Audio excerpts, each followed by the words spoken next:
রাজধানীর মোহাম্মদপুরে মোহাম্মদ স্বপন নামের এক বাস মালিককে কুপিয়ে হত্যা করেছে তারই বাসের চাকরিচ্যুত এক চালক। বুধবার সন্ধ্যা 6:30টার দিকে আদাবর থানার জাপান গার্ডেন সিটির সামনে এই ঘটনাটি ঘটে। বিস্তারিত রবিউল ইসলাম রবির রিপোর্টে। মোহাম্মদপুর থেকে উত্তরা রুটে চলাচল করা ভূঁইয়া পরিবহনের একটি বাসের মালিক স্বপন। তাকে না জানিয়ে বাসের একটি অতিরিক্ত চাকা বিক্রি করে দেয় বাসের চালক সোহেল। এর জেরে 15 দিন আগে স্বপন ওই চালককে চাকরিচ্যুত করেন। বুধবার সন্ধ্যার দিকে জাপান গার্ডেন সিটির সামনে চাকা বিক্রির বিষয়টি নিয়ে স্বপন ও তার স্ত্রীর সঙ্গে কথা কাটাকাটি হয় সোহেলের। এক পর্যায়ে স্বপনকে ছুরিকাঘাত করে সোহেল। আমারে জানাইছে যে ব্যাপারটা ও তো দিতেছে না, কি করুম আমি।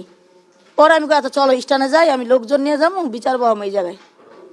পরে ও যে এরকম চাক্কু কিনাই না মারবো, আমি তো কোনো কল্পনাও করি নাই গা। ও আইসাই আমার চাক্কু যে আনছে আমি তাও দেখি নাই গা। আমি মনে করছি ও মানে ঘুষি দিতেছে, এভাবে দিতেছে না, আমি ঘুষি দিতেছে। এখন দেখি ব্লিডিং হয়ে আমার জামাই লুটায় পড়ে গেছে গা।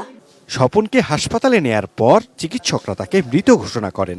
এই ঘটনায় নিহত স্ত্রী বাদী হয়ে এজাহার দায়ের করেন।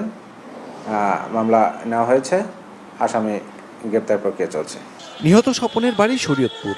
পরিবার নিয়ে থাকতেন মোহাম্মদপুরের ঢাকা উদ্যান এলাকায়। রবিউল ইসলাম রবি, এটিএন নিউজ, ঢাকা।